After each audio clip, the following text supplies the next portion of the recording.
I'm Erin Olson, and I teach high school English at Sioux Central. I ask my students at midterm time to reflect on their learning.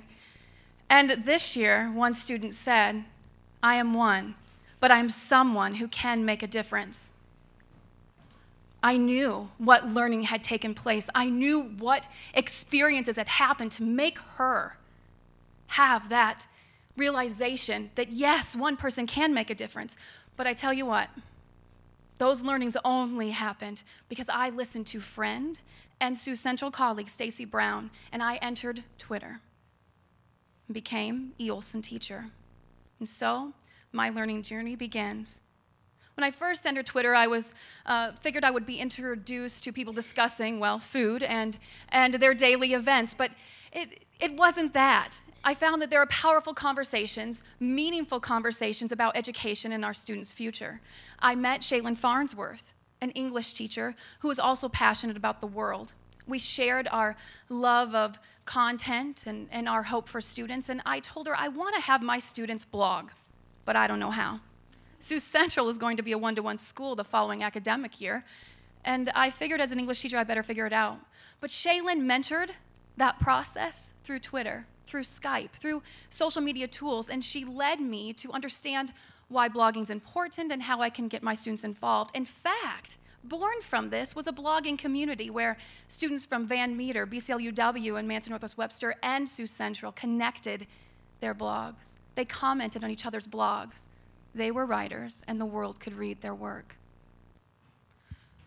So, as my learning continues, I continue to view Twitter and see what people are sharing, and I find something that I would have never found had I not been there, and that's the Harlan Institute. The Harlan Institute is a fantasy Supreme Court league where students can blog about Supreme Court cases and make predictions about those cases, Skyping with lawyers about the Constitution. They can see past cases that are relevant to the said case. And so I asked my students, "Are you interested?" And they were. And I told them, "I don't know how to grade you," but they didn't care. There was one case in particular that captured the hearts of my students, and that was the Snyder versus Phelps case, where a military fallen soldier's father had taken the Westboro Baptist Church to court because they had protested his son's funeral. My students predicted how the Supreme Court justices would vote. They knew that they would rule in favor of the Constitution, and they did. It was a freedom of speech issue. But there was something else troubling them. Just because you can doesn't mean you should. Just because you can doesn't mean you should. They had morality issues with that case, and it found its way into every learning experience we had. No matter what we were discussing, somehow it came up. And I brought my students to the world and the world to my students because I teach in Northwest Iowa. The closest airport might be 2.5 hours away, a cornfield behind my school, and cows across the highway. So I brought the world to my students and my students to the world. And they came into class one morning mad, furious, because Westboro was going to be 2 hours away from our school. Second period, they already had permission to go protest the protesters. Second period, they already had permission. I didn't know what to do. You guys, I called my principal because I thought, oh my goodness, I'm going to get in trouble. Here I had my students ready to leave campus with a track meet that evening too. And I said to them, "What is it you hope to accomplish?" They knew that they could not move the protesters. They couldn't. But they did want the family to know that they were thinking of them, that they supported them, and that was not okay. So I said, "Okay, you know what you want to accomplish? What's the best method?" And they, on their own, had a peaceful protest in honor of our troops. They even had the band teacher play taps during lunch. They stopped the student body from eating and explained what was happening, and they had somebody record the whole entire event, and they tweeted about the event. They took pictures of the event, and they made a Facebook page and sent it to local media telling about what they were doing, and they wrote emails as a press release. All of this done in the span of a day, but I didn't do anything. See, that's what's so amazing. I didn't do anything. I let them do. I got out of their way so they could change the world, and they did. Those students know what it means to have empathy. They know after that experience, I have no doubt, how powerful their voice is and can be and should be. And so my learning continues. As the world would have it, there's something that always fits in with what we were doing in class, and Osama bin Laden was killed.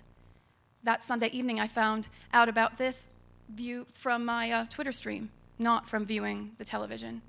And so the history teacher, Steve Jarvis, and I decided to change our lesson plans for Monday because this was something important that we needed to talk about, and so we did. And I just so happened to tweet that morning that my students were going to be back-channeling about the recent news events, and you know who saw it? The New York Times. The afternoon, I was surprised with a phone call from a reporter. I was interviewed for over an hour. Wow, that was an experience. And so he followed my teaching that week.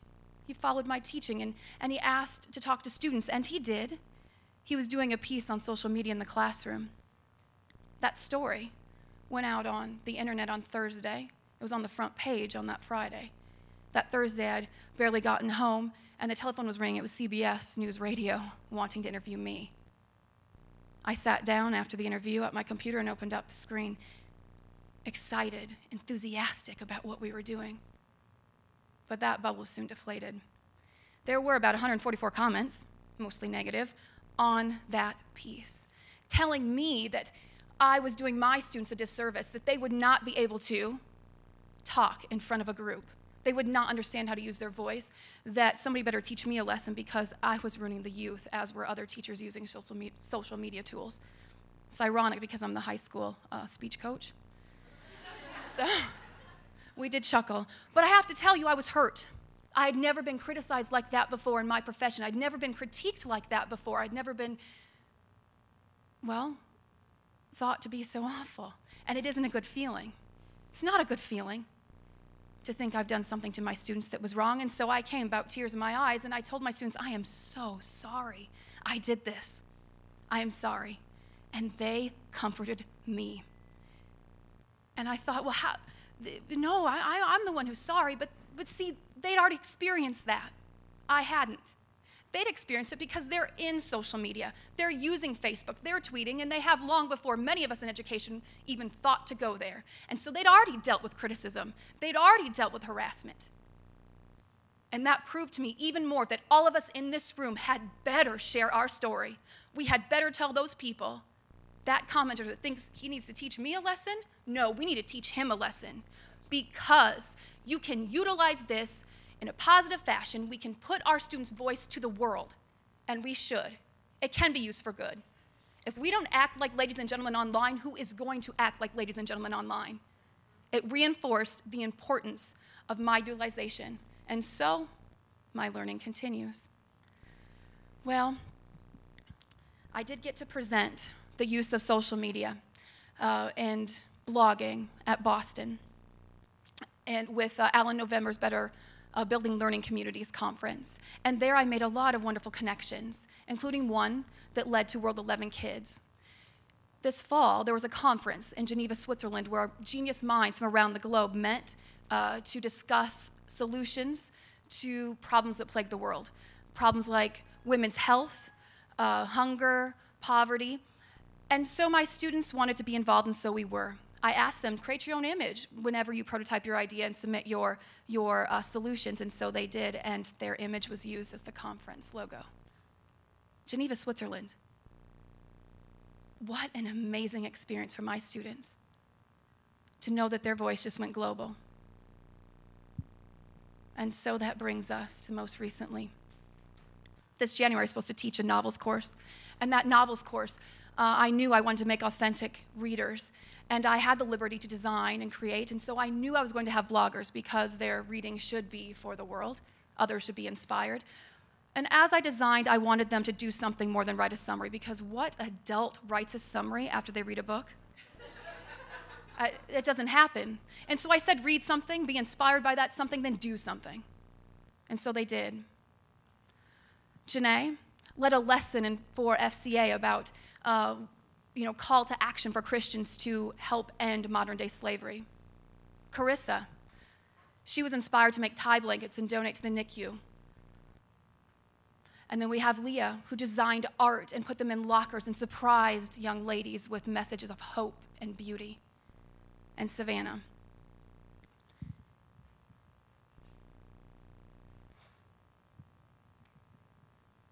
Bless her heart.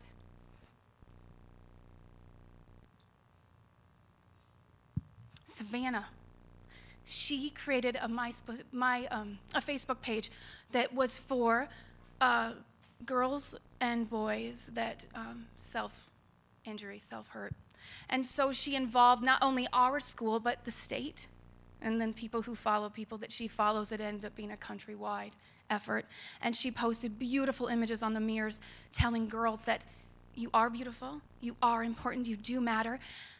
And the mood, the atmosphere that day in school, there's not words to describe what she did and how the impact of what she did. And she tweeted and took pictures and had video, and she guest blogged for Angela Myers.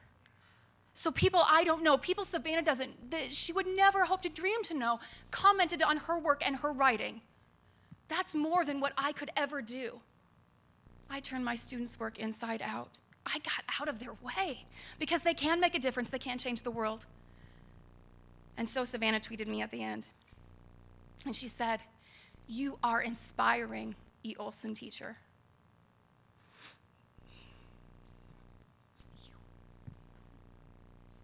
Thank you. I'm so proud of all my kids, and I only cry because you do matter. And I love you.